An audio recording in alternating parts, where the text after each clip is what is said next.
CM Siddaramaiah ಅರ್ಜಿ ವಿಚಾರಣೆ ಮುಂದೂಡಲಾಗಿದೆ. ಆಗಸ್ಟ್ 29ಕ್ಕೆ ವಿಚಾರಣೆಯನ್ನ ಮುಂದೂಡಿದೆ ಹೈಕೋರ್ಟ್.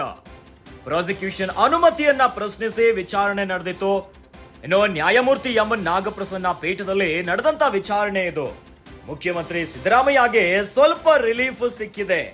ಸದ್ಯಕ್ಕೆ ಸಿಎಂ ಸಿದ್ದರಾಮಯ್ಯ ವಿರುದ್ಧ ಎಫ್ಐಆರ್ ಇಲ್ಲ. ಜನಪ್ರತಿನಿಧಿಗಳ ವಿಶೇಷ ನ್ಯಾಯಾಲಯ ವಿಚಾರಣೆಯಿಂದ ಪಾರಾಗಿದ್ದಾರೆ. ಸಿಎಂ ಸಿದ್ದರಾಮಯ್ಯಗೆ ಹೈಕೋರ್ಟ್ ರಿಲೀಫ್ ಅನ್ನ ಕೊಟ್ಟಿದೆ. ಸಿದ್ದರಾಮಯ್ಯ ವಿರುದ್ಧ ತನಿಖೆಗೆ ಮಧ್ಯಂತರ ತಡೆಯನ್ನ ಒಡ್ಡಲಾಗಿದೆ. ನ್ಯಾಯಮೂರ್ತಿ ನಾಗಪ್ರಸನ್ನ ಅವರ ಏಕಸದಸ್ಯ ಪೀಠದಿಂದ ಆದೇಶವನ್ನ ಹೊರಡಿಸಿದ್ದಾರೆ. ಸಿಎಂ ಸಿದ್ದರಾಮಯ್ಯ ಪರ ಅಭಿಷೇಕ್ ಮನು ಸಿಂಘ್ವಿ ವಾದವನ್ನ ಮಾಡಿದ್ದಾರೆ. ಇನ್ನು ಗವರ್ನರ್ ಪರ ಸಾಲಿಸಿಟರ್ ಜನರಲ್ ತುಷಾರ್ ಮೆಹ್ತಾ ವಾದವನ್ನ ಮಂಡಿಸಿದ್ದಾರೆ.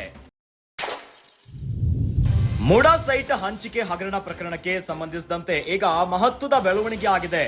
ಸಿಎಂ ಸಿದ್ದರಾಮಯ್ಯ ಅರ್ಜಿ ವಿಚಾರಣೆಯನ್ನ ಮುಂದೂಡಲಾಗಿದೆ. ಆಗಸ್ಟ್ 29ಕ್ಕೆ ವಿಚಾರಣೆಯನ್ನ ಮುಂದೂಡಿದೆ. ಹೈಕೋರ್ಟ್ ಆದೇಶವನ್ನ ನೀಡಿದೆ. ನ್ಯಾಯಮೂರ್ತಿ ಎಂ ನಾಗಪ್ರಸನ್ನ ಪೀಠದಲ್ಲಿ ವಿಚಾರಣೆ ನಡೆದಿತ್ತು. ಇನ್ನು ಮುಖ್ಯಮಂತ್ರಿ ಸಿದ್ದರಾಮಯ್ಯನವರಿಗೆ ಈ ಒಂದು ವಿಚಾರಣೆಯಿಂದ ಸ್ವಲ್ಪ ರಿಲೀಫ್ ಸಿಕ್ಕಿದೆ. ಸದ್ಯಕ್ಕೆ ಸಿಎಂ ಸಿದ್ದರಾಮಯ್ಯನವರ ವಿರುದ್ಧ ಎಫ್ಐಆರ್ ದಾಖಲಾಗಿಲ್ಲ. ಜನಪ್ರತಿನಿಧಿಗಳ ವಿಶೇಷ ನ್ಯಾಯಾಲಯ ವಿಚಾರಣೆಯಿಂದ ಪಾರಾಗಬಿಟ್ಟಿದ್ದಾರೆ. ಈ ಮೂಲಕ ಸಿಎಂ ಸಿದ್ದರಾಮಯ್ಯಗೆ ಹೈಕೋರ್ಟ್ ತಾತ್ಕಾಲಿಕವಾಗಿ ಒಂದು ರಿಲೀಫ್ ಅನ್ನ ಕೊಟ್ಟಿದೆ. ಇನ್ನು ಸಿದ್ದರಾಮಯ್ಯ ವಿರುದ್ಧ ತನಿಖೆಗೆ ಮಧ್ಯಂತರ ತಡೆಯನ್ನ ಒಡ್ಡಲಾಗಿದೆ. ನ್ಯಾಯಮೂರ್ತಿ ನಾಗಪ್ರಸನ್ನ ಅವರ ಏಕಸದಸ್ಯ ಪೀಠದಿಂದ ಆದೇಶವನ್ನ ಹೊರಡಿಸಿದ್ದಾರೆ. ಸಿಎಂ ಸಿದ್ದರಾಮಯ್ಯನವರ ಪರವಾಗಿ ಅಭಿಷೇಕ್ ಮನು ಸಿಂಘ್ವಿ ಅವರು ವಾದವನ್ನ ಮಾಡಿದ್ದಾರೆ. ಇನ್ನು ಗವರ್ನರ್ ಪರ ಸಾಲಿಸಿಟರ್ ಜನರಲ್ ತುಷಾರ್ ಮೆಹ್ತಾ ಅವರು ವಾದವನ್ನ ಮಾಡಿದ್ದಾರೆ.